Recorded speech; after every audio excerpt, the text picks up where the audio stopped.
우리가 함께 읽은 것처럼 오늘 본문에서 한 나병 환자가 예수님께 나아오죠. 깨끗함을 입고 다시금 유대 공동체 안으로 들여보내지는 과정을 기록하고 있습니다. 오늘 본문을 좀 살피기에 앞서서 나병에 관해서 과연 성경이 또 율법에서 어떻게 말하고 있는지 간단하게 살펴보죠. 이 내용을 알아야 오늘 본문을 이해하는데 큰 도움이 되기 때문에 그렇습니다. 레위기 13장과 14장에 나병과 관련된 기록들이 쭉 나열되어 있어요. 시간 관계상 제가 간단하게 요약해서 말씀을 드리면요. 레위기에서 무엇을 나병이라고 부르느냐 하고 보니까 피부가 난 악성 종기부터 시작해서 피부가 불에 대어 생긴 피부 질환, 또 남자나 여자의 머리나 수염에 환부에 생긴 질환, 이것을 가리켜 나병이라 부르더라고요. 또 심지어 의복이나 가죽에 곰팡이가 생기는 것도 나병으로 보고 있습니다. 집에 곰팡이가 생기는 것도 나병으로 부르고 있어요. 그러니까 여러분, 레위기에서 나병은 사람의 피부뿐만 아니라 옷이나 가죽이나 심지어 집에 곰팡이균이 생겨났을 때 이 모든 것을 싸잡아서 나병이라 부른다는 사실입니다. 그리고 만일 사람이 나병에 걸리면 어떻게 하느냐? 이 절차도 단순하게 말씀을 드릴게요. 나병 환자는 일단 제사장에게 가서 진찰을 받아요. 나병이라는 확진을 받게 되면 7일 동안 격리를 시킵니다. 그 후에 제사장이 다시 재검을 하게 되는데요. 별로 차도가 없다. 이 차도가 보이지 않으면 다시 격리가 됩니다. 반대로 환부가 나았다고 판단이 되면 나병에 걸린 사람이 제사를 드리게 돼요. 이로써 이스라엘 진영 안에 머물 수 있는 자격을 갖추게 되는 것입니다. 공동체의 일원됨이 회복되는 것이죠. 자, 그런데요, 오늘 우리가 함께 읽은 본문에서 보여지는 나병 환자는 그의 증세가 상당히 심각했던 것 같습니다. 12절에 보면요, 온 병에 나병이 들렸다 이렇게 말하고 있거든요. 신체 한 부분에 종기가 생긴 것도 아니고요, 피부병에 걸린 것도 아니에요. 온 몸에 나병이 들렸다 말합니다. 아마도 이 사람은 우리가 예상하듯이 문둥병 환자가 맞는 것 같아요. 요즘 말로는 한센병이라고 하죠. 이 한센병, 문둥병은요, 마이코박테리움 레프레라는 세균이 그 원인이라고 하는데요, 주로 코와 입에서 나오는 침, 이것을 통해 장기간 밀접 접시에 전파된다고 합니다. 설령 이것에 감염되었다 하더라도 95% 이상은 발병되지 않는데 면역력이 약했을 경우에 발병되기 쉽다고 그래요. 그리고 이런 문둥병의 이 증상을 살펴보니까 피부가 하얗게 또는 붉은 반점으로 변하고 그 부위의 감각이 둔해지고요. 말초신경이 손상이 되어서 통증, 온도, 촉각에 대한 감각이 둔해진다고 합니다. 아픔과 통증을 느끼지 못하기 때문에 2차 피해를 당연히 입을 수밖에 없게 되겠죠. 그래서 화상을 입거나 심하면 손가락이나 발가락이 손실되기도 한답니다. 또 근육이 약화되어서 손과 발, 얼굴에 변형이 찾아오기도 한대요. 그러고 보면 여러분, 허준이 이 나병 증세에 대해서 바로 짚은 것 같아요. 허준이 지은 동의보감 아시죠? 거기에서 나병 증세에 대해서 이렇게 설명해요. 피부가 죽고 마비가 된다. 살이 죽어서 베어도 아프지 않다. 피가 죽어서 고름집이 생긴다. 근육이 죽어서 수족이 빠져 나간다. 뼈가 죽어서 콧날이 문드러지고 눈알이 빠져나가고 입술이 뒤집히고 목소리가 쉰다. 물론 여러분, 우리가 오늘 본문에 보여지는 이 사람의 나병의 정도는 어느 정도인지 정확하게 알 수는 없어요. 그러나 분명한 것은 앞서 소개해드린 증상들이 그의 몸에 천천히 나타나고 있거나 상당히 진행되었을 가능성이 아주 크다는 거죠. 자, 그런데 여러분, 오늘 본문의 이 나병 환자는요, 유대인들이 보기에 상당히 당황스럽게 하는 행동을 해요. 12절 말씀을 좀 다시 보시겠습니까? 거기 보시면은 예수께서 한 동네에 계실 때에 예수를 보고 엎드렸다라는 말씀이 있어요. 여러분, 제가 좀 전에 레위기 말씀을 간단하게 소개해드리면서 나병 환자는 어떻게 돼야 된다고 말씀을 드렸습니까? 격리.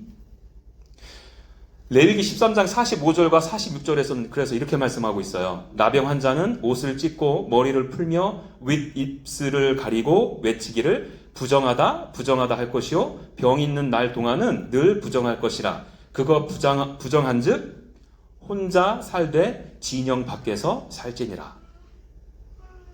이 말씀 보니까 혼자 살되 진영 밖에서 살라 이렇게 말하고 있잖아요. 여러분, 그래서 실제로 예수님 당시에 이 나병 환자는요, 동네 밖으로 격리되어서 주로 공동묘지에 살았다고 합니다. 여러분, 제가 왜 이 사람의 행동이 당혹스럽다고 말씀을 드렸는지 이해되시지요? 지금 이 사람은요, 사실 동네 안으로 들어오면 안 되는 거예요. 예수님 앞에 나와서 엎드려 저를 깨끗하게 해주세요 하고 말할 수가 없는 거예요. 오히려 이 사람은 어떻게 해야 되느냐? 옷을 찢어야 했고요, 머리를 풀어 헤쳐야 했으며 윗입술을 가려야 했습니다. 그리고서 뭐라고요? 나는 부정합니다. 부정합니다 하고 큰 소리로 외쳐야 했어요. 그럼에도 이 사람은 예수님께로 나왔어요. 이 사람이 예수님 앞으로 나오는 과정을 우리가 상상력을 발휘해서 한번 생각해 보시죠. 그는 공동묘지에 생활하고 있었을 것이에요. 마침 그곳을 지나가던 동네 사람들이 이런저런 말을 합니다. 예수님이 글쎄 많은 사람들의 병을 고치셨대. 그분이 지금 우리 동네에 계신데 이번에 우리 어머니 내 동생의 병이 나왔으면 참 좋겠어 하면서 동네 안으로 들어가는 행인들의 그런 말들을 들었을 거예요. 이 이야기를 듣고 이 나병 환자는 그의 내면에 수많은 갈등이 있었을 것입니다. 그렇지 않겠어요? 자신도 부정함을 알고 있었죠. 그리고 동네 안으로 들어가게 되면 규례를 어긴다는 것도 알고 있었습니다. 그리고 그 동네 사람들이 나를 어떻게 바라볼지도 짐작이 가죠.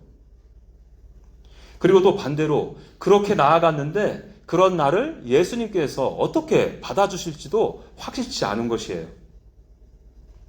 그럼에도 이 사람은 기어이 동네 안으로 들어오는 것을 선택합니다. 사람들이 보일 때마다 옷을 찢으며 머리를 풀어헤치며 윗입술을 가렸을 거예요. 그리고는 나는 부정합니다. 저는 부정합니다. 외쳐며 예수님 앞으로 나아갔을 것입니다. 여러분, 이게 얼마나 수치스럽고 부끄러운 일일까요? 내가 지금 나병에 걸린 것 자체도 육체적으로, 정신적으로 아주 절망적인 상태 아닙니까? 그런 절망적인 상태를 다른 사람들에게 대중 앞에서 지금 보여주고 있는 거잖아요. 그 마음이 얼마나 참담했겠냐는 거예요. 여러분, 우리도 나의 연약함이나 내 가족의 부족함에 대해서 남들에게 알리는 거 되게 힘들어 하잖아요. 그래서 이 내용은 다른 분들께는 꼭 나누지 말아주세요 하고 신승당부하지 않습니까? 그런데 이 사람은 지금 공공장소에서 내 자신이 어떤 존재인지를 드러내고 있는 것이에요. 그 모습을 바라보는 동네 사람들은 어떠했겠습니까? 추한 외모를 보고 눈살을 찌푸렸겠죠. 얼마나 지은 죄가 많으면 하나님으로부터 저렇게 저주를 받았을까 하고 손가락질도 했을 거예요. 혀를 쯧쯧쯧 찼겠죠. 그러면서 나병 환자로부터는 점점 뒷걸음을 쳤을 것입니다. 왜요? 자기 자신들은 깨끗하다 생각했으니까요. 부정해지면 안 되잖아요. 여러분, 지금 이 나병 환자는요, 부끄러움과 수치감과 정죄감과 절망감을 온몸으로 모두 받아내며 그것들을 끌어안고 지금 예수님께로 나온 것입니다. 그만큼 간절했기 때문일 거예요. 여러분, 이 간절함은 이 사람이 가졌던 절망, 고독보다는 큰 것입니다. 부끄러움과 수치감보다는 큰 것이어야 돼요. 그러지 않고는 예수님께 나올 수 없잖아요. 그런 간절함으로 예수님께 나와서 하는 말이 무엇입니까? 주여, 원하시면 나를 깨끗하게 하실 수 있습니다. 여러분, 이 고백을 잘 보시면요, 이 나병 환자는 예수님께서 갖고 계신 치유의 능력에 대해서는 전혀 의심하지 않습니다.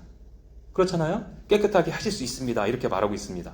능력에 대해서는 확신했어요. 그러나 자기 자신을 깨끗하게 하시고자 하는 예수님의 마음, 그 의지에 대해서는 확신하지 못했어요. 이 말인 거죠. 주님, 저는 주님이 깨끗게 하실 능력이 있음을 믿어 의심치 않습니다. 그러나 그 일이 과연 저에게 일어날 수 있을까요? 주님께서 저에게 과연 깨끗하게 해주실 의향이 있으신가요?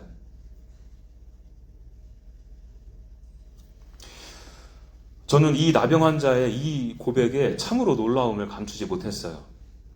아까도 설명드렸던 것처럼 이 사람 얼마나 절박합니까? 예수님 제발 저 좀 고쳐주세요 하고 떼쓰듯이 바지가랑이 붙잡고 구해도 지금 부족하지 않지 않겠습니까?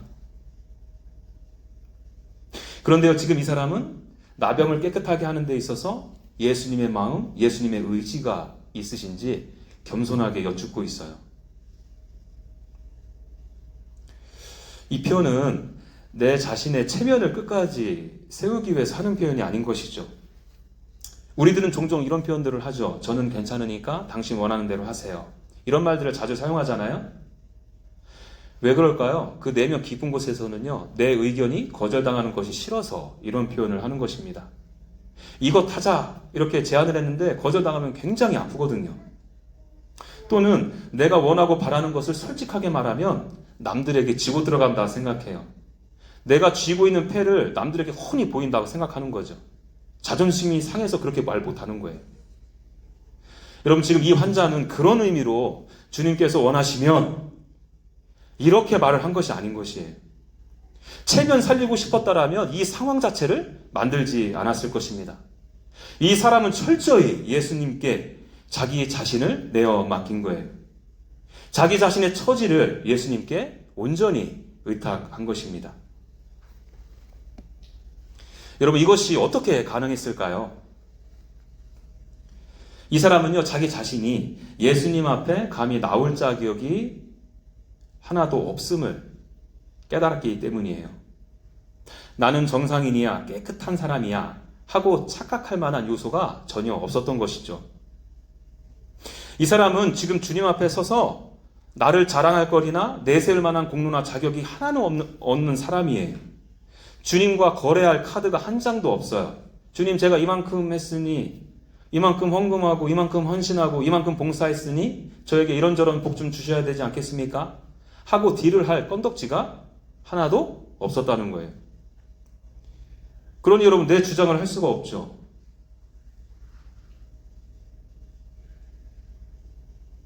온전히 주님의 마음, 의지에 기댈 수밖에 없는 것이죠. 이 사람은 절박함을 가지고 간절하게 구하지만 철저히 예수님의 마음, 예수님의 의지에 내어 맡길 수 없었던 겁니다. 자, 이번에는 그런 고백 앞에서 예수님께서 어떻게 반응하신지도 좀 보겠습니다. 우리 다 같이 13절 말씀을 읽죠. 시작! 예수께서 손을 내밀어 그에게 대시며 이르시되 내가 원하노니 깨끗함을 받으라 하신대 나병이 곧 떠나니라. 우리는 여기서 예수님의 두 가지 반응을 발견하게 됩니다. 먼저는 예수님께서 손을 내밀어 나병 환자에게 대세요. 여러분, 예수님은 죽어서 썩은 내 풀풀 나던 나사로를 말씀으로 살리신 분이세요. 예수님께서 이 나병 환자를 깨끗해 하기를 원하셨다라면 그저 말씀으로 하면 끝인 거예요. 그것으로 정리가 되는 것입니다. 그런데 굳이 손을 내밀어 나병 환자에게 대신 이유가 어디에 있을까요? 저는 이것이 예수님의 사랑의 언어, 사랑의 대화의 일종이라고 생각을 해요. 게리 체프먼이라는 목사님이 계신데요. 이분이 지은 책 중에서 사랑의 5가지 언어라는 책이 있어요. 여러분들도 이 부부관계 증진에 상당히 유용한 책이니까 한번 읽어보기를 추천드립니다.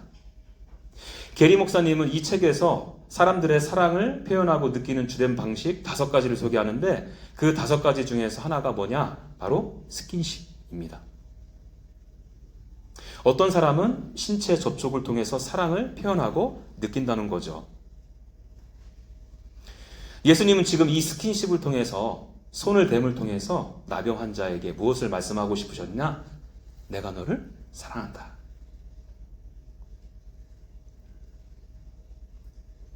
아까 말씀드렸잖아요. 이 나병 환자는 동네 밖에서 공동묘지에서 혼자 살아야 했어요. 사회적으로 철저히 고립되었습니다. 사랑하는 가족들과 만나지도 못했고요. 사회의 구성원이 되지도 못했어요. 사회적으로는 이미 죽은 것이나 다름없죠. 그런데 지금 예수님의 손이 자기 자신의 몸을 터치하고 계신 것입니다. 예수님의 사랑의 손길과 눈길이 나를 어루만지고 있어요. 이 환자에게 있어서 스킨십, 접촉, 이 만짐보다 더 강한 사랑의 표현이 어디 있겠습니까? 이 나병 환자가 만일 F 성향이 강한 사람이었으면 아마도 펑펑 울었을 거예요. 감각은 죽어 있었지만 감정은 여전히 살아 있었을 거니까요. 그동안의 모든 괴로움, 서러움, 외로움을 한 방에 날리고도 남았을 것입니다. 사실 여러분, 이 사람이 F 성향이었다면 이 행동 하나로 다 끝나는 거죠. 그런데 또 T 성향일 수도 있잖아요.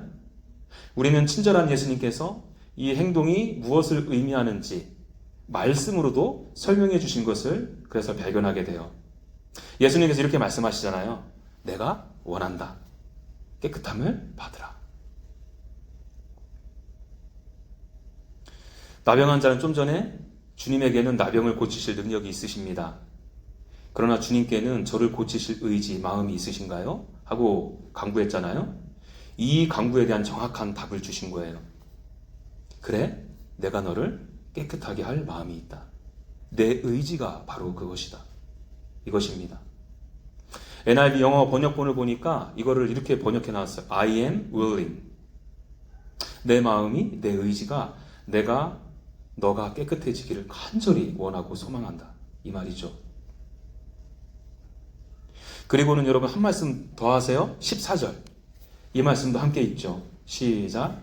예수께서 그를 경고하시되 아무에게도 이르지 말고 가서 제사장에게 내 몸을 보이고 또 내가 깨끗하게 됨으로 인하여 모세가 명한 대로 예물을 드려 그들에게 입증하라 하셨더니. 제가 설교 처음 부분에서 소개해드렸던 나병에 대한 규례 기억하시잖아요. 지금 그 규례를 따르는 모습을 확인하게 되는 거예요. 제사장에게 몸을 보이고 제사를 드리라는 거죠. 이제 완전히 깨끗해졌으니까요. 유대 공동체 사회 안으로 완전히 다시 들여보내지는 것입니다. 여러분, 이 나병 환자가 나병에서 깨끗해졌다. 이 말은 과연 무엇을 의미하는 것일까요?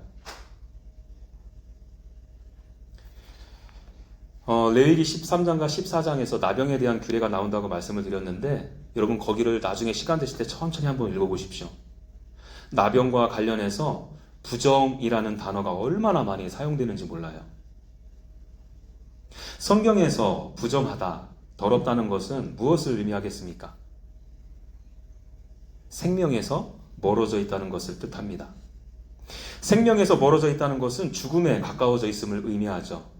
그래서 부정은 죽음과 친하고 정결함과 이 정결함은 생명과 어울리는 짝이에요.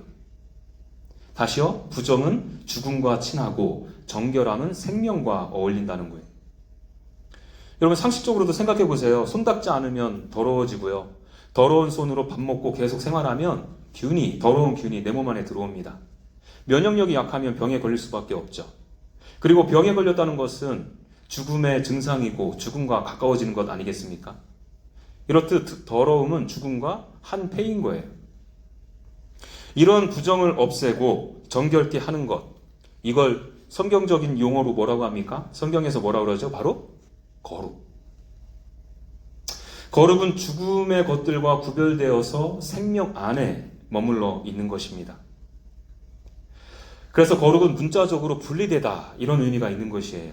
무엇으로부터의 분리냐? 바로 더러운 것, 부정함, 죽음으로부터의 분리예요. 그런데 여러분, 출애굽한 이스라엘 백성들은 지금 광야에서 진을 치고 있습니다. 성막을 중심으로 해서 텐트 치고 다 같이 옹기종기 모여 살고 있어요. 만약에 그 진영 안에 전염병이 들게 되면 어떻게 되겠습니까? 큰일 나죠. 이건 뭐 다 죽는 것 아니겠습니까? 여러분, 거룩의 문제는요, 그래서 하나님과의 관계적인 측면이 물론 있고요. 하나님께서 거룩하시니까요. 당연히 하나님과의 관계 안에서 깨끗함을 못 잊고 생명을 누리는 자로 살아가야 합니다. 그리고 실질적인 생존의 문제도 우리가 무시할 수 없다는 거예요. 부정은 죽음과 가깝다고 했잖아요. 그래서 하나님께서 이를 어떻게 하라고 말씀하셨습니까? 진영 밖으로 내보내라. 왜요? 진영 안에 거룩을 위해서요. 생명 보존을 위해서요. 어떤 분들은 여러분 이 모습에 하나님을 보고서 하나님은 야속하다, 잔인하다 생각하죠. 부정에서 병에 걸린 사람을 살려야지 어떻게 매몰차게 진영 밖으로 내보낼 수 있느냐는 거예요. 그런데 여러분 그렇지 않아요. 하나님께서 진영 밖으로 내보내진 영혼들을 가만히 두실 리 없으시죠. 여러분 오늘 본문이 바로 그거를 보여주고 있는 거예요. 우리는 좀 전에 예수님께서 나병 환자의 몸에 손을 대는 장면을 보았습니다. 예수님께서 나병 환자에게 손을 대었다는 것은 무엇을 의미하겠습니까? 예수님이 부정해졌다는 것을 의미하죠. 나병 환자에게 있었던 더러움, 부정함, 죽음이 예수님께로 옮겨진 거예요. 자, 이렇게 부정해지신 예수님께서 어디로 가시냐? 16절 보시겠습니까? 거기 보면 이런 표현이 나옵니다. 한적한 곳에서 기도하셨다. 저는 여기에 표현된 한적한 곳, 이 표현에 아주 의미심장한 표현이라고 생각해요. 이 표현은 왜 그런가 하면 여러분 한적한 곳이라고 번역된 헬라어는요 2가지 의미가 있습니다. 하나는 뭐냐? 한적한 곳. 다른 하나는 광야, 황야, 사막이라는 뜻이 있어요. 실제로 그래서 개역개정, 표준세번역 등에서는 한적한 곳, 외딴 곳이라고 번역했고요. 그러나 킹 제임스 버전을 비롯한 여러 영어 번역본에서는 이 단어를 가지고 디절트인가요? 데절트, 웰더네스라고 이렇게 번역했어요. 그래서 이 구절은 당연히 예수님께서 한적한 곳에 가셔서 기도하셨다. 이렇게 해석할 수도 있고요. 예수님께서 광야로 가셨다. 해석해도 크게 틀린 해석은 아니라고 생각해요. 충분히 가능한 해석입니다. 여러분 예수님께서 나병 환자의 손에 몸을 대어 부정해지셨다. 그리고는 광야에 가셨다. 이 행동을 생각할 때 생각나는 규례가 있지 않습니까? 대속죄일의 규례를 떠올리게 하죠. 제가 읽어드립니다. 레위기 16장 21절. 아론은 그의 두 손으로 살아있는 염소의 머리에 안수하여 이스라엘 자손의 모든 불의와 그 범한 모든 죄를 아뢰고 그 죄를 염소의 머리에 두어 미리 정한 사람에게 맡겨 광야로 보낼지니. 아시는 것처럼 대속죄일에는 대제사장이 2마리 염소를 준비합니다. 제비를 뽑아서 한 마리는 여호와께 드릴 속죄제물로 사용하고요. 한 마리는 아사셋이라고 해서 그 염소의 머리에 안수를 해요. 그것이 의미하는 바가 뭐냐? 이스라엘의 모든 불의와 모든 죄가 아사셀에게 전달되는 것이죠. 그리고는 그 아사셀은 광야로 보내집니다. 광야로 가서 굶어 죽거나 광야의 맹수들에 의해 갈기갈기 찢겨지게 되는 거죠.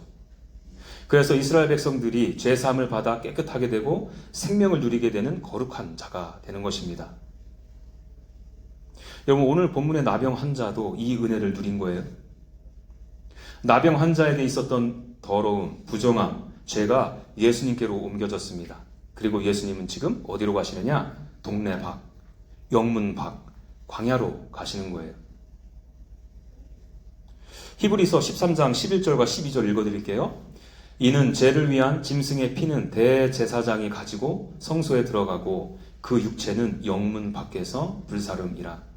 그러므로 예수도 자기 피로써 백성을 거룩하게 하려고 성문 밖에서 고난을 받으셨느니라. 예수님께서 피로써 백성을 거룩하게 하시려고 어디에서 고난을 받으셨다고 합니까? 성문 밖. 성문 밖으로 가셔서 십자가에 달리시는 거예요. 그래서 여러분 이 오늘 본문 말씀은요. 저와 여러분들에게도 여전히 유효한 말씀인 것이에요. 만일 여러분 이 본문 말씀을 문자적으로만 해석한다면 우리에게 전혀 상관없는 말씀이 되는 것이죠. 우리는 지금 문둥병에 걸린 사람이 없으니까요. 여러분, 성경에서 나병이 가지는 의미를 잘 생각해 보십시오.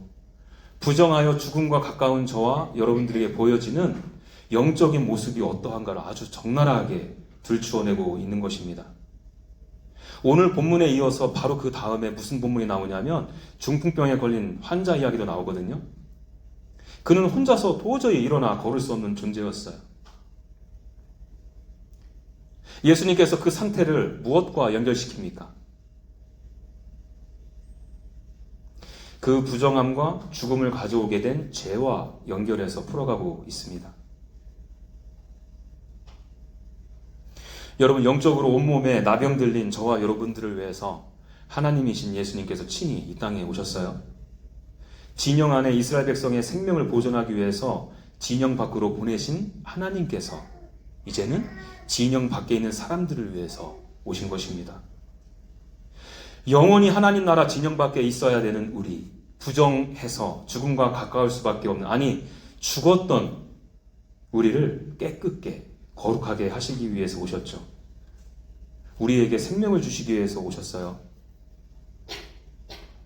우리의 대제사장 되신 예수님은 진영 밖, 성문 밖으로 친히 가셔서 구약의 제사장들처럼 여전히 나병이 있군, 다음에 다시 올게, 그때는 깨끗해져 있으면 좋겠어 하고 다시 그들을 외면하고 진영 안으로 들어가지 않으셨습니다.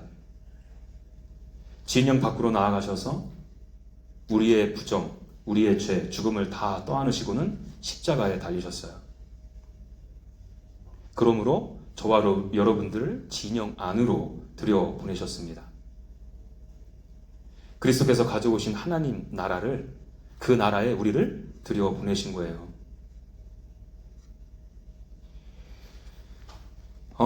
여러분, 우리 이 참 놀랍도록 은혜로운 구주, 우리의 구주 되신 예수님께 나병 환자 같은 간절한 마음으로 나오시지 않으시겠습니까? 그 주님 앞에 나오셔서 주님께서 원하시면 저를 깨끗게 하실 수 있으십니다. 이런 간구를 올려드렸으면 좋겠어요. 주님께서는 그 누구보다도 저와 여러분들이 I am willing, 이 마음으로 깨끗해지기를 원하시니까요. 그리스도께 있는 생명을 누리고 그것을 기뻐하고 즐거워하기를 원하시니까요. 그 예수님께 나와서 하나님께서 하나님의 형상대로 지음받은 원형으로 우리가 회복되기를 바랍니다. 하나님을 인식하는 감각체계가 이제는 완전히 되살아나서 하나님의 사랑과 은혜에 감격하고 기뻐했으면 좋겠어요. 죄에 대해서 아파하고 괴로워하며 죄를 짓기에 바쁜 손과 발이 이제는 하나님을 섬기는 손과 발로 그 용도가 변경되기를 바랍니다. 내 삶이 썩은 내가 진동하는 것이 아니라 산자의 향기, 예수 그리스도의 향기가 내 삶 가운데 은은하면서도 분명하게 퍼져나가기를 바라요. 그리고 여러분, 우리가 예수님을 믿음으로 영적인 나병의 치유를 경험했다 하더라도 우리는 여전히 나병 환자와 같이 실제로 질병으로 인해서 괴로워하고 고통 가운데 놓여질 수도 있어요. 여러분, 이 질병의 문제를 놓고서도 간절히 기도하십시오. 또 나병과 같이 절대로 내 힘으로 내 능력으로는 해결되지 않는 삶의 문제들이 수도 없이 덮쳐 오시는 분도 계실 거예요. 주님은 능히 하실 수 있으십니다. 주님께 그런 마음과 의지가 있으셔요? 하고 간절한 마음으로 예수 그리스도께로 나아가십시오. 또 우리 중에는 구원받은 죄인으로서 짓는 죄로 인해서 하나님께 버려진 존재는 아닐까 하고 하나님의 신실하신 약속과 사랑하심에 대한 의심이 들 때도 있죠. 내가 속한 공동체가 있기도 하지만 나는 여전히 그래서 혼자야 하고 외로움과 고독 속에 있을 수도 있어요. 예수님께서 지금 사랑의 언어로 여러분들에게 손을 대고 계십니다. 다른 사람들은 몰라도 우리 예수님은 지금 그리고 영원히 우리와 함께 해주신다 약속하셨어요.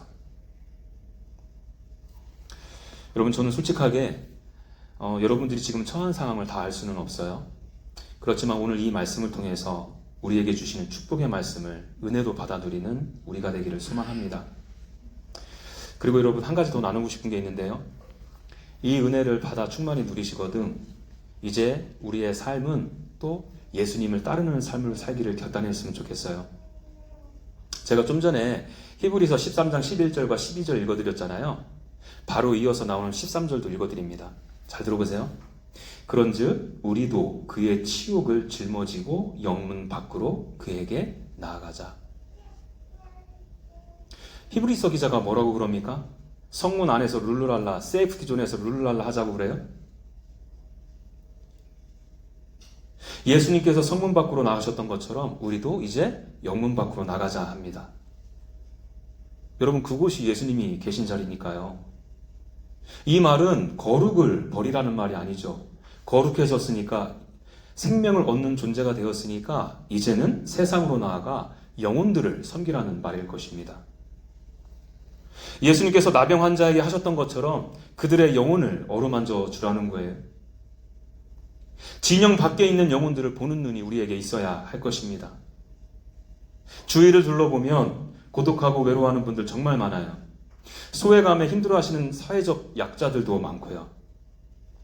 지금 처한 상황이 너무나도 절망스러워서 힘겨워하시는 분들도 많습니다. 그분들에게 나아가시라고요. 예수님의 손과 발이 되어서 그분들의 영혼을 어루만져 주십시오. 이제 우리는 나병에서 깨끗해져서 온몸이 정상작동하게 되었잖아요. 이제 써야죠.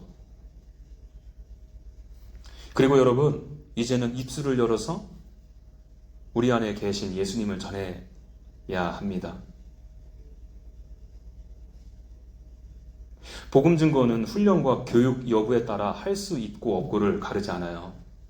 말 주변 있고 없고에 갈리지도 않습니다. 우리가 맛있는 음식을 맛보고 전하는 것 같아요. 와, 음식 한번 먹어봐. 이 음식 재료는 어떻고 양념을 어떻게 만들고 어떤 영양소가 있어서 우리 몸에 어떤 작용을 해 하고 만나는 음식을 소개하나요?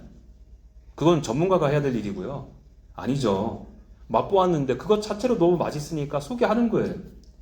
복음 증거도 마찬가지예요. 이민사회 특성상 복음 증거할 대상이 제한되는 것도 사실입니다. 인정합니다. 그렇다고 아예 없지는 않아요. 우리를 보내신 그곳에 있고요. 찾다 보면 보입니다. 없지 않아요. 우리가 솔직히 나 살기 바빠서 무관심해져서 그렇지 보이면 보입니다.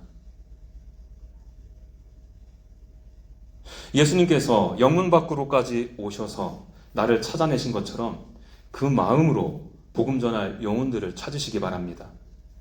찾으셨으면 그 영혼들을 위해 간절한 마음으로 기도하시고요. 그분들과의 교제권을 만들기 위해 내 시간도 내어드리고요. 물질로도 필요하면 섬기기도 하고요. 그 가운데 여러분들이 맛보아 알고 누리게 된 예수님을 나누시기 바랍니다. 우리의 연약한 가운데에서도 성령 하나님께서는 그 일들을 통해 생명의 역사를 일으키실 거예요.